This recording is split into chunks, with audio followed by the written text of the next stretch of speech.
Hey, y'all, I'm Shane Sams, the host of the Membership Masters podcast, and I'm excited to bring to you another amazing guest on this week's show. We're going to be talking to my good friend, Grant Baldwin from the speakerlab.com. Grant is the authority on using speaking, not only to grow your business, but as a business itself, how to get booked and paid to speak. You know, this year has been a crazy year in the speaking industry with live events being shut down for the coronavirus pandemic.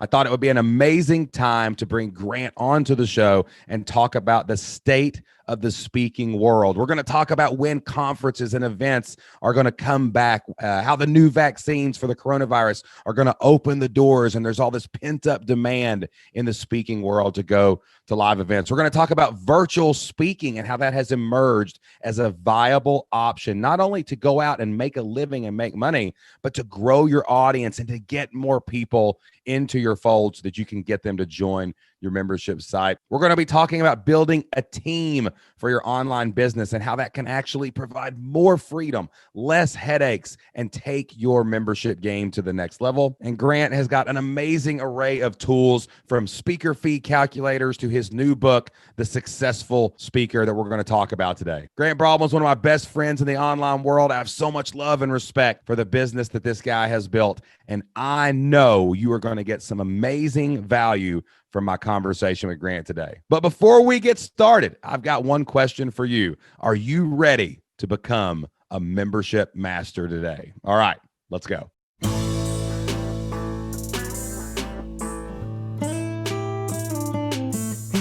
Welcome to the Membership Masters podcast, brought to you by membershipmasters.com. This is the podcast where we teach you how to get and keep more members every single month.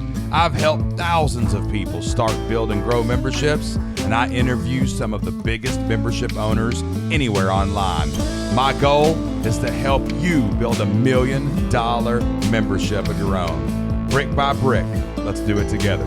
Come on. 3, 2, 1. Grant Baldwin, what is up, man? Dude, it's so good to hang out with you. You're one of my favorite people on the planet. So anytime we get a chance to chop it up, chat, talk, whatever we're doing today. I'm glad to be here. Make fun of each other, laugh at me while I'm on my deathbed, whatever, man. It's all good. Shane is one of the people I probably text with as much, if not more, than my wife. Is that fair? Yes. And we have determined that if any of us have an impending death, there's going to be a strange case in the FBI of the text thread afterward. This is true. I love you, buddy, man. I'm just glad to be talking after 4 weeks of COVID disaster.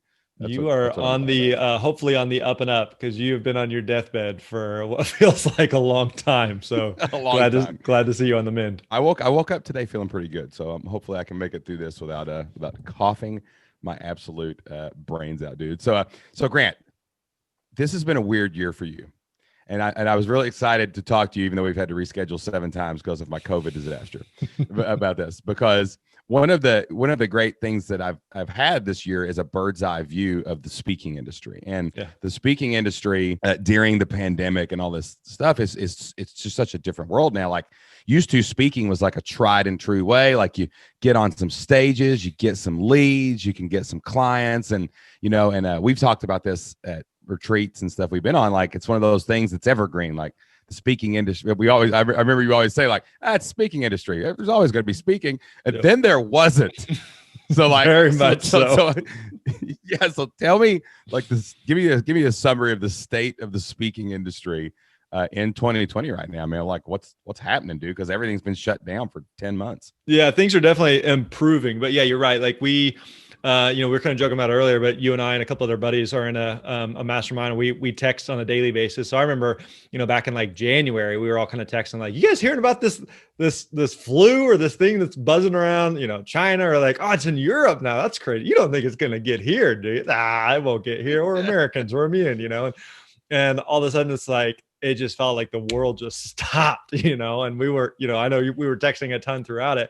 And so, yeah, you're exactly right that the speaking industry is one that has had a lot of longevity. It's been through depressions and recessions and wars and 9/11. And so so in some ways it's like, okay, like it's been around, it will be around, but this is new, this is different, where the, you know, the very nature of people getting together is all of a sudden not healthy or not safe, and people are no longer comfortable doing it. And so a lot of speakers, you know, we work with and talk to and know, just being in the industry, had like a full slate of of bookings, and all of a sudden, just like within a week or two, like I had 30 bookings cancel or 50 bookings cancel. It's just like gone, you know, Like and you're just your like, whole livelihood just disappears in totally, a totally. minute.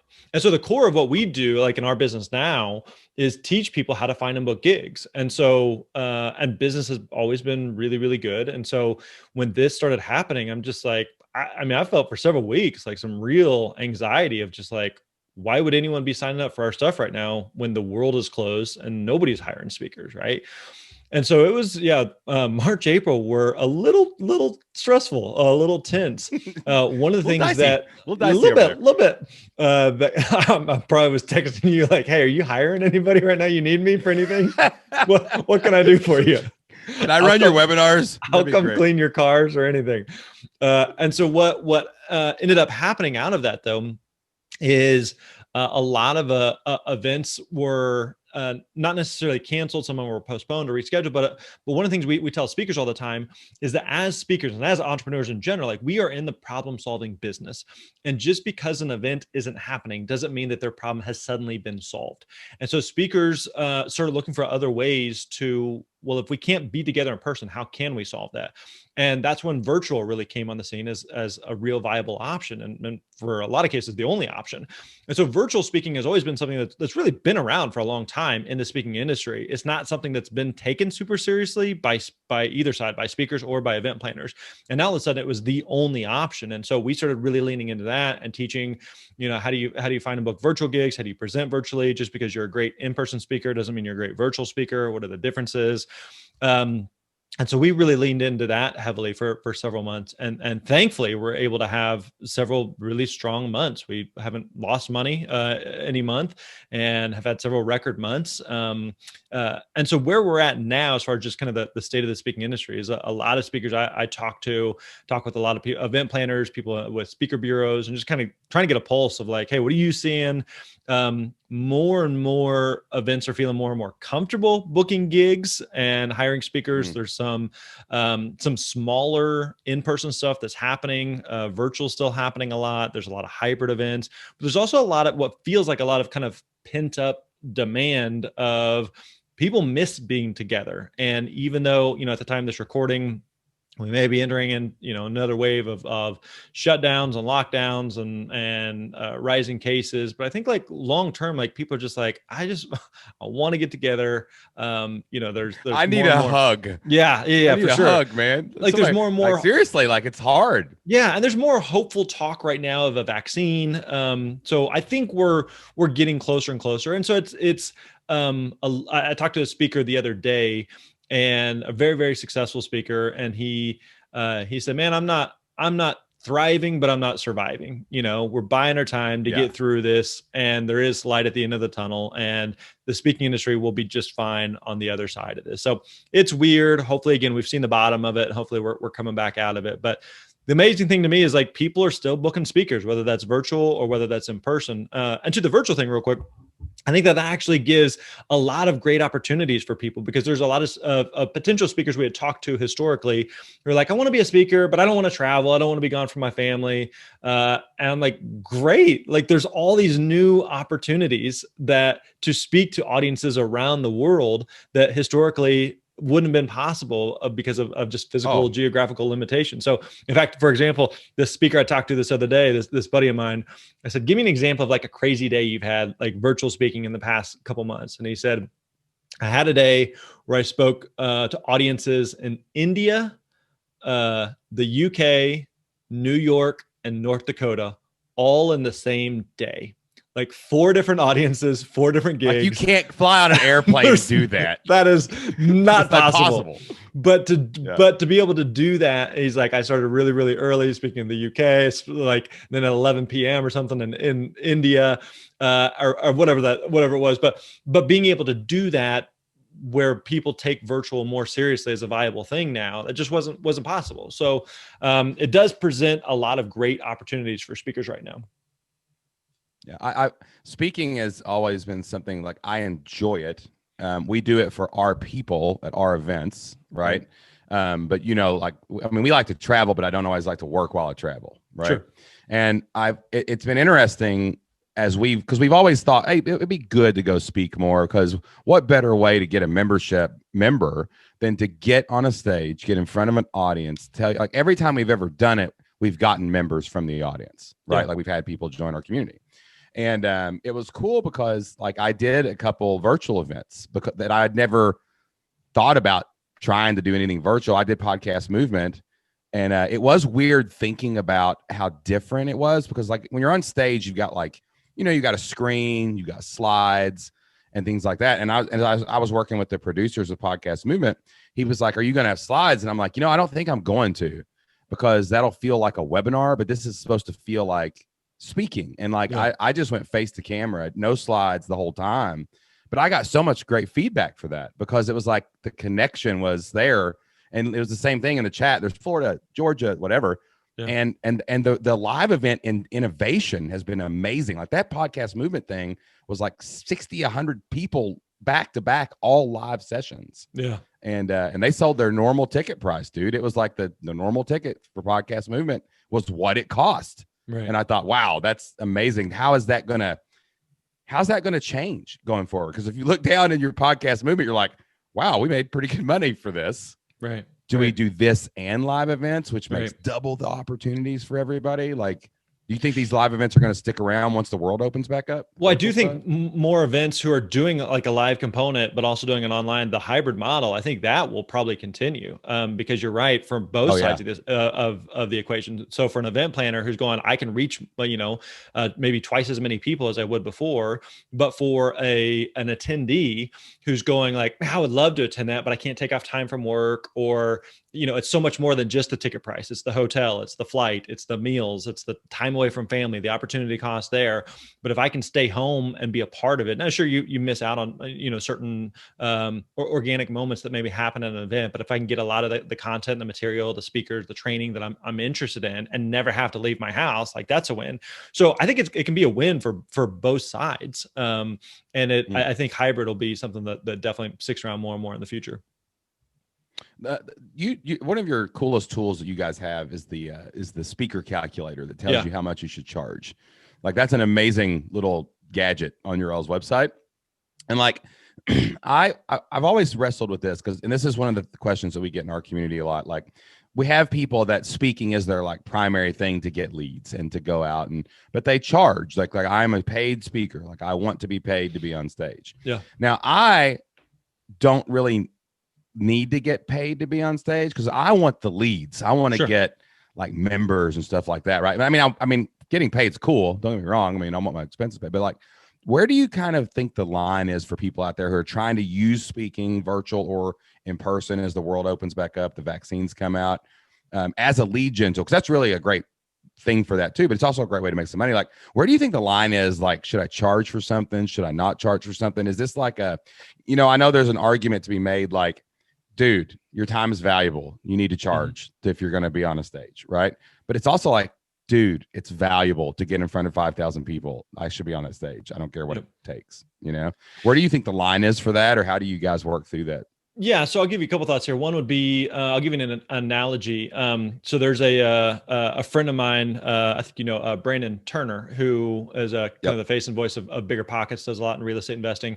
So I remember a couple of years ago, I was talking with Brandon. I was getting interested in real estate investing, and I remember sitting down with him at an event, and I was like, okay, man, I want to get into real estate investing. You got all these different options, right? So you have single family homes and multifamily homes and apartments and condos and Airbnb and commercial properties and raw land and on and on and on the list goes, right? And I remember asking him, which one is best? And I remember he goes, yes. I was like, what does that mean? He's like, they all work. Like, you can find someone doing all of them. So the idea of how does that relate to speaking? Should you speak when you speak, should you speak for free? Should you be paid to speak? Should you speak for expenses only? Should you, pitch something from stage? If you're not paid, should you pitch from stage if you are paid? Yes, like they all work. I can point to someone who's doing any one of those things.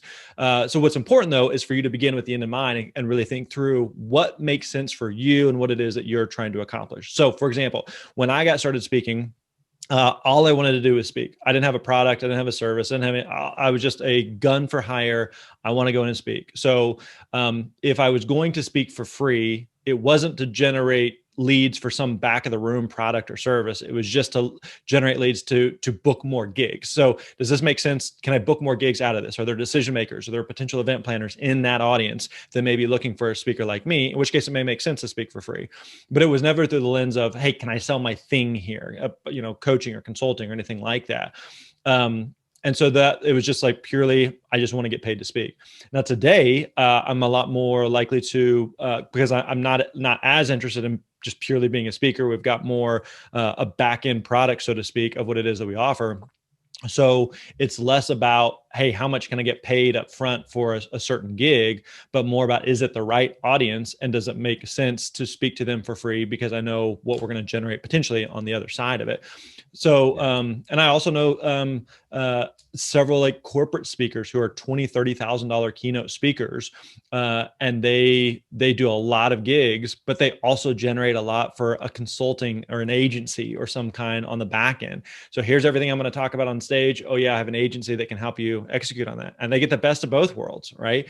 So it's not that one model is better or worse than the other, and you're also free to change models, but figuring out like what makes sense for you. And I think along those same lines is, I think there's a big misconception that speaking for free is a bad thing, or it's not. Yeah, that's what I was talking about. Yeah, like I don't, I disagree with that. A lot of people have looked down on it. Yeah, totally. And I disagree with that premise, that speaking for free is a bad thing. What I would say though, as a caveat there, is speaking for free is a bad thing, or speaking for free rather is okay as long as you know why you're doing it. What you don't want to do is just say, well, I just want to speak for free out of the goodness of my heart, or I just like to speak I just like speaking, so I'm going to speak for free for anybody and everybody. Like if you keep that up, like that's not sustainable, and you can no longer, you're going to be out of business. And so speak for free, but again, know why you're doing it. And there's a lot of reasons why that may make sense. So like you mentioned, just going to a conference or traveling, the networking opportunities. If you're speaking at a certain conference, the opportunity to rub shoulders with other speakers who you may be trying to connect with, that all of a sudden see you as more viable or credible because you're a speaker at that event. Those things may make sense. My wife has jokingly said, like, she'll pawn me off of like, hey, Grant will speak for free in Hawaii as long as the family gets to come with him for free, like that's valuable, So remember, as speakers, like you're exchanging value for value. And so if you're providing value, you want to get something in return. And that value sometimes comes in the form of a check. And that also means that the value can come in a lot of other different ways. So quick example, we had a client a few years ago we worked with, and they had it's like a life coaching type of business. And it was like I think at the time it was like a $350,000 a year coaching business, but the whole thing was built upon speaking for free. And so they'd speak at 30, 40 gigs a year for free. And so on paper, you're like, why would you do that? That doesn't make any sense. But the entire coaching business was built upon that, of lead generation from the speaking gigs that built the entire coaching business. So again, it can take a lot of different forms and look at a lot of different ways. But again, you have to begin with the end in mind and make sure you're clear on what it is that you're trying to accomplish. And that can change from event to event too, because like some events you might like, oh no, you need to just pay me 20 grand, I'll come. Right. But totally. Then like we had our own events, those big events that we did, the Flip Your Life Live events. Our goal was just to break even, which is basically speaking for free. So I spoke for 2 days. I did all the talks for free, right? Mm-hmm. Like basically I showed up, the event itself broke even, but the why was because we knew, hey, that's 100 people that are never going to stop paying their membership now because they're connected so deeply to the community. And then last year, or was it, I don't even know, what year is this? It's like this year's been 5 years, so I can't remember when things happened. I think in 2019, Pat Flynn had his event, and he was like, hey, I'd love to feature you guys, and I'm like, we'll do it for free, because one, I love Pat, and he helped us do what we do, right? Yep, So yep. I feel reciprocity there, Totally, right? totally. But I also knew too I was going to be in the green room with Pat and Stu McLaren and Shailene Johnson and like all these other people. It was going to be a great opportunity. I knew that there were going to be people in that audience that were going to hear our story for the first time and say, "Crap, that's an awesome thing." We have members that came from that event, and it's interesting. And we were talking off air a little bit about this kind of opportunity we've got. It's like a workshop. It's like kind of a pitch speaking kind of gig. And I'm not really, like, I don't know if there's pay involved, but there's back end opportunity involved of upsells and things like that. So it's amazing how I thought speaking was just, hey, I gave you $1,000, get on stage. I didn't know that there was all these dance monkey available, dance monkey. Here's some cash. The other thing I would say on that is it can speaking and I think just service work in general can get a bad rap of like, hey, you should do it for exposure, or do it for the experience. And there's a certain degree of that when it makes sense. What I would say though is like you have to know why it makes sense for you. And so I remember early on in my speaking career, there are events where I would get exposure, but maybe it wasn't the type of exposure I was interested in. Like maybe it was not in a negative way or bad way, but it was leading to opportunities that I wasn't interested in. Like if I'll give you an example. Last year I spoke at some group heard about me or something. And it was basically to a group of pharmaceutical reps. Now, the core of what we teach is how to find and book gigs. And it wasn't really a good fit to like pitch our program or anything. I wasn't going into it thinking, okay, I'm going to book a bunch of other gigs. I'm not trying to get coaching business or consulting business out of this. So I was going to get some exposure to this audience, but it wasn't going to do anything for the business in any other way. So therefore I was like, hey, I can charge a high fee because there's not any other direct ancillary benefits that make sense for me. Whereas like, if you were hosting your event and said, hey, can you come speak at this? I'd probably be interested in something like that because of some of the byproducts of the reciprocity, the relationship, the people in the room, the other networking things, that other things that it may lead to where it may make sense. Some events may make sense for you to speak for free out of exposure, but you just got to know why you're doing it and be clear on that. So you know what the win is for you, not because of what they told you the win is for you. I think it's a great way too. Like, people come into our community a lot and they're like, membership. This is cool. I love the way you present it. Like I want my 100 people paying $50 a month, like they come in like that.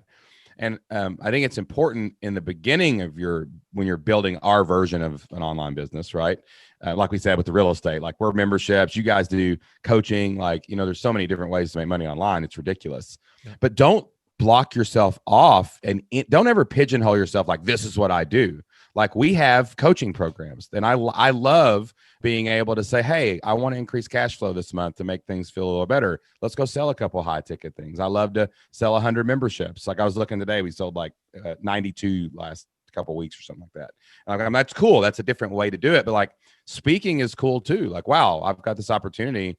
I can go add some money to the bottom line, or I've got this opportunity. Like as online business owners, we can never pigeonhole ourselves into like, this is all I do. And this is all I will ever do. And no one will ever tell me this is the only, I like one thing better. I like one way the best. Yeah. But you got to keep your options open. Like whenever you're trying. And I love it for a lead gen. That's what I'm really thinking about speaking more is like, man, I just know if I could get on stage in front of 10,000 people, God, there's 100, 200 people in there that would love to do what we're doing. Right. Totally. Absolutely. A couple other like byproducts and just positive things from speaking is, one thing that you and I enjoy and our families enjoy is travel. And so the opportunity to, if you're going somewhere fun, I remember like when I was speaking a ton, if I was going to like North Dakota, my wife and kids were like, hey, you're on your own, have fun. But if I was going to Orlando or going to the beach or going to Southern Cal or something, or a cool city, they'd be like, hey, let's figure out, let's make it a family trip. Right. So there's a potential win there. The other side of it is, like you mentioned, that there may be some people in the room that, who are interested in what did you do. They may buy at that point, they may buy at some point, but the face-to-face human interaction, that's something, we're kind of touching on at the beginning that people are craving and missing with, quarantining and just like, I just want to give someone a hug, I want to give someone a high five or a handshake or something like that. And people miss that human connection. So it's one thing for someone to be on your email list, to, to attend your webinar, but it's another thing when like I'm looking at them face to face, and I'm talking to them, or I gave them a hug, or I shook their hand, or I just had this like human connection with them. And you can't get that from an email. You can't get that from a webinar. Dude, I think it's part of the reason like you and I have a great relationship is because we hang out in person a time or two a year, And so if it was only ever like, we talk on Zoom or we text from time to time, like it's good, but like the times that we've hung out in person just changes the dynamic of the relationship. And so the same thing is true with speaking, that you get that in-person, connection with people that you can't get from an email. And it's like this weird perception. Like I thought of something when you said that, like we get email, like when I go on a podcast, like I went on Nick Loper's podcast a couple weeks ago, and the Side Hustle Show, plug for Nick there. And it's where I told our story and like what led to us starting an online business. It's a really emotional event in our life, and with our son, and then some things happen, and people was like, "Hey, I just wanted to let you know I really enjoyed that podcast. It's cool, right?" But when at Pat's event, so when you know how it is when you speak, like there's always a line of people waiting to talk to you for a minute afterwards, right? Because when you do elevate, like ideally, unless or booing you off stage. There's one of two options, I guess. But like there were people there, and this guy came up. His name was Sean, and he's actually a member of our community now. And his name is Sean, and he was just bawling. And he had a son that was the same age as my son when we had these events happen in our life, and he just like, he couldn't even speak. He just said, "Can I just give you a hug?"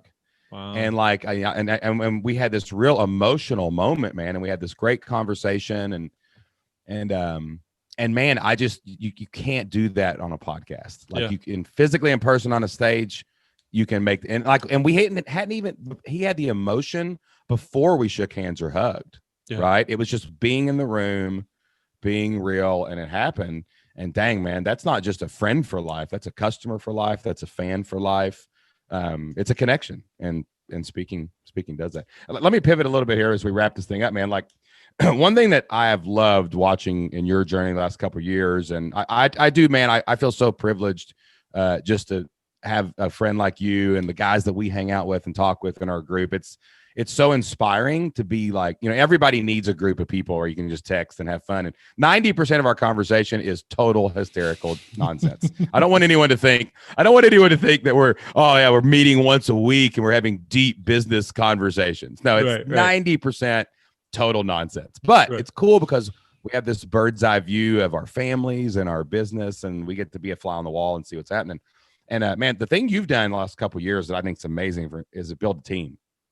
Like you really have inspired me to build a better team and start hiring better and like doing those things. Like how do you wrap your head around hiring and moving from the monkey dancing on stage to the leader of a company, and now your time is mostly spent leading this team and hiring people, and when people leave, you got to replace them. Like how do you wrap your brain around that as a business owner? Because I don't think any online business can grow without a team. I used to think that, but you're going to hit a wall eventually. So like, how did you wrap your head around that?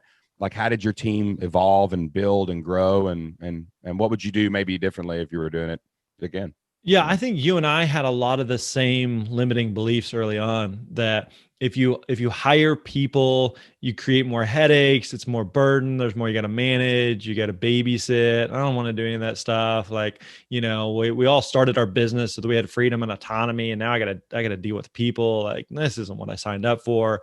And so I think you and I both, and I'm sure most all entrepreneurs have that limiting belief early on. Fast forward to now, and we've got a team of about 20 people, a mix of part-time, full-time employees, contractors, but a core team of about 20 people. And I would say that having a really good, high quality team has actually done the opposite of what I anticipated, meaning that I feel like I have more time and more bandwidth and less stress and more freedom than I've ever had before. And that's counterintuitive than what I would have thought a couple of years ago. Because I would have thought like, all right, if you have 20 people, a multiple, 7-figure company, like, boy, that's just going to be miserable and awful. And I'm just like, man, I have more free time than I've ever had. Stress is lower than I've ever had. You play a lot of golf, Grant Baldwin. You've played a lot of golf for the last year. I tried to play a decent amount of golf. The world was closed, but golf courses were open. So I tried to support the golfing community as best as possible. And so yeah, I think a big thing is that mental barrier of just getting over that, of realizing you can't do everything, is you don't have to micromanage people. I think one of the best things we've done is hire really good people and just let them do their thing. And I remember hearing like that expression of just hire good people and get out of their way. And I think there's some level of truth to it. Now they still want to be led and they want accountability and they want to be a part of a team and a vision and a culture. And you have to do your part to facilitate that.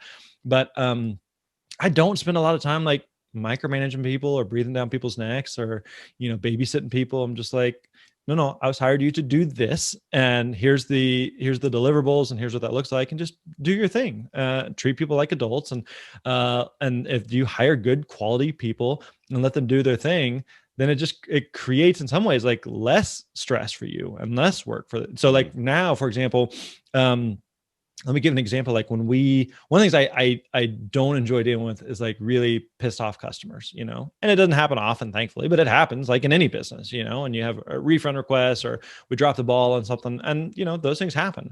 And so there's a time where, man, a lot of those would or all of them would somehow come to me as far as like, I had to deal with them or I had to talk someone off the ledge or I had to, talk to this pissed off student or whatever it may be. And so now, like, I don't deal with any of those things, because we have someone on the team that when they ask, hey, what do I do in this situation? It's like, I trust you. So if you go this route or if you go that route, like, here's the pros and cons, but like, I trust you to deal with it. And I trust you to handle it. And I hired you to handle it. So do your thing. And I support you either way. It's kind of like, think about it like parenting in some ways, if you told your kid, if your kid said, Shane, for you and I, as our kids get older and they start thinking about college, for example, all right, Dad, I'm thinking about, this college or that college, or I'm thinking about this career or that career. If I say, hey, I'm going to support you either way. Here's the pros and cons of each school or each career path, but I support you either way. And then they choose a different one than I would have liked them to. Like, I can't be annoyed at that. Like, I gave them choice, and told them, hey, here's the pros and cons. Like, and I support you, and then I have to support them. And so the same thing is true now, where there are times where like someone on the team may do something different. Like, I probably would have done it this way, but I can't be mad if I didn't give them direction or if I gave them the autonomy to make a decision and told them I'd support them, then I got to support them. So it's counterintuitive, but I do think that having good quality people actually makes things easier, not harder for you. Yeah, I was very, I got over the hump of hiring this year, and not just hiring, like being willing to like commit. Like, hiring is weird. It's like a commitment to someone else's life, right? Yeah. Like you're committing to each other, because you're helping each other. And man, when we went down the first 4 days, Jocelyn was sick. I was not sick. She was sick. I mean, she was asleep all 4 of those days, never left the room. I'm trying to mask up and protect the kids and all of us not getting it, right? Right. Then I got sick. And I was like, oh no, both parents down. Then Isaac got sick the same day. And then Anna Jo is just over there cooking food for the rest of us. And she's 9. And but what happened was amazing. Our team was like, we've got you. Heal. Yeah. We're not going to miss a podcast. I'm going to send emails. They started meeting at 9:00 every day to make sure that they were covering for me, because our business is a personal brand. I'm driving a lot of the business, right? Yep. And it was really amazing, and it made me feel really proud, because we did hire good people, and we used to hire bad people. And I don't know what it would have looked like without the team. After something where you're down for a month, right? Like, that could have been devastating to the bottom line. And man, it was awesome just watching the team step up, and it made me look back at those limiting beliefs a little bit too, and say, this is crazy. I want a bigger team, and I want more. Dude, and you know what the best decision I've ever made, back in like July, I had this cap on refunds. I was very scared to let anyone else like decide to give someone a refund. Like, there was an amount like a month or two, and I finally said, I don't care if it's $50,000. If someone is a headache and they need a refund, just make them go away and never tell me about a refund ever again. Right. And you know what happened? Refunds went down. Yeah. Because then she the Carrie who handles that for us, she was kind of empowered to talk people out of refunds. Yeah. And she's a freaking counselor. So she's probably better at it than me anyway. Yes. Right. And I'm like, okay, I should just let more things go. Maybe I should just hire a new podcast host, and that would be better for everybody involved. All right, man. Well, listen, I love you, dude. Thank you. I appreciate your time so much, man, and coming on here and helping everybody, because I do think speaking is a perfect lead generation and money-making tool for anybody who's building an online business to get their name out there, get in the marketplace, make connections. Sure. And you are the man. You are the man when it comes to speaking, bro.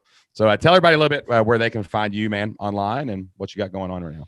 Yeah, everything we do is over at thespeakerlab.com, thespeakerlab.com. We got a new book that came out earlier this year called The Successful Speaker, 5 Steps for Booking Gigs, Getting Paid, and Building Your Platform. So if you're interested in learning more about that, definitely check that book out. And then you mentioned the speaking fee calculator. It's a fun tool to play around with. It's a free calculator. But basically when people ask like, hey, how much should you charge should I charge to speak? It's like, well, it depends. There's a lot of variables and factors, and it depends is a horrible answer. So we put together this free calculator. You answer a couple questions. It tells you what you should be charging based on the event and your background, who you speak to, that sort of thing. And also we've updated it to factor in virtual. So if you're going, hey, I want to speak to this audience about virtual, or I've got a potential event I got to quote a fee for in person, I don't know what to do. It factors that in as well. So definitely go check that out. It's over at myspeakerfee.com, myspeakerfee.com. Again, it's totally free. It takes you less than a minute to answer a couple questions, multiple choice, and it'll spit out a number at you, gives you something to start with. So check it out, myspeakerfee.com. It's awesome. And I've not done it for virtual yet, so I'm going to go do that right now. Poke around. It's fun to play with.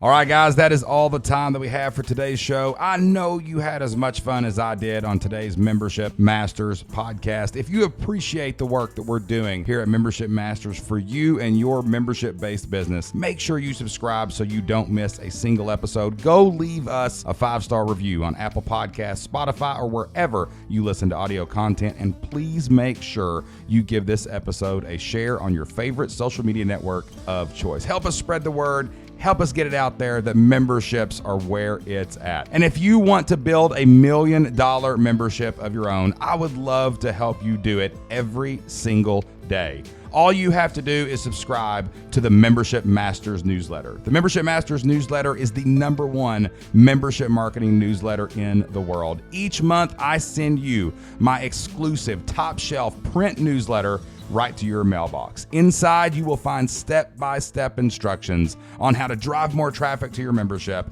and daily instruction on how to get and keep more members every single month. Each month is written in real time and gives you everything you need to give yourself a raise every day in your membership. Membership Masters newsletter subscribers get exclusive $1 million membership funnel guides, a detailed daily marketing calendar designed exclusively for memberships, email templates and subject lines you can send to your list, as well as traffic strategies and retention tactics that keep members coming and paying month after month, year after year. I am so confident you will love the Membership Masters newsletter. I'd love to send you your first copy for free. All you have to do is go to membershipmasters.com and you can sign up for your first issue free today. Stop struggling with your membership marketing. Sign up for your first issue of the Membership Masters newsletter today for free, and I'll help you get and keep more members this month. That's all the time we have for this week. Until next time, be consistent, be prolific, be relentless. Get out there and build $1 million membership of your own. We'll see you next time.